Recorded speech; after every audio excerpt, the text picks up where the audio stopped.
Last year, a very big game called Baldur's Gate 3 was released, which managed to appeal to fans of computer role-playing games. Although Baldur's Gate 3 is considered a great experience in the corners and edges of the gaming world, another game called Wartales was introduced by the creators of the game Northgard, which was considered a hidden gem among the sea of games from last year. Wartales tells a story that you want. Interesting, isn't it?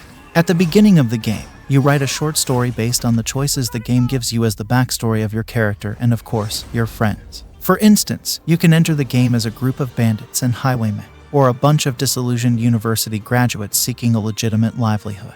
Then, it's you in an open world that allows you to embark on adventure, travel to different cities, and transform from a group of 4 or 5 into a group of 10, and do whatever you please. Do you intend to enter cities and solve their story quests? Just meet with the mayor. Do you want to wreak havoc and set everything on fire? The path is open, but be wary of city guards and soldiers as they will pursue you upon detection.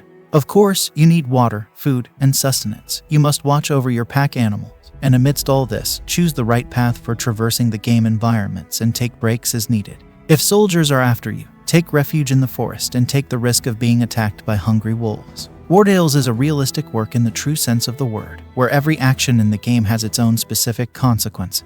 This makes your choices crucial, determining the life and death of your characters. Strategy, resource management, and of course, categorizing your characters are one side of the coin, while combat, exploration of the environment, and upgrading the combat skills of your soldiers are another side. This is not a magical game that hands you wizards and dwarves to work miracles for you. Instead, you have to teach your forces human skills, such as science, knowledge, cunning, and even a bit of mischief if you're inclined towards thievery or banditry, or hiring new members. All of the above creates a rich role-playing, strategy experience, blended with engaging turn-based battles. Depending on your training methods and the physique of your characters, each of your troops excels in a certain combat style. Some are swordsmen, others are marksmen, and some can strike from behind with a dagger. Now, just like what you've seen in Baldur's Gate 3, you'll have to strategize in turn-based battles with your enemies.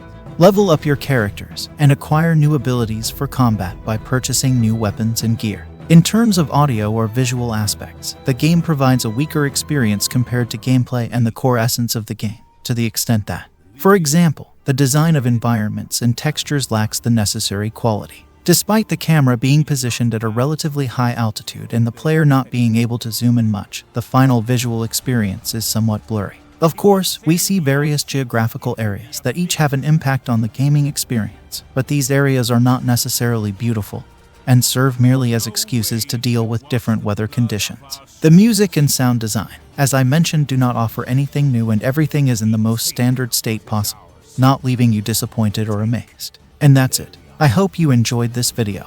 Don't forget to like and subscribe to channel to support me. Leave comment down below with your thoughts. As always, until next time, take it easy.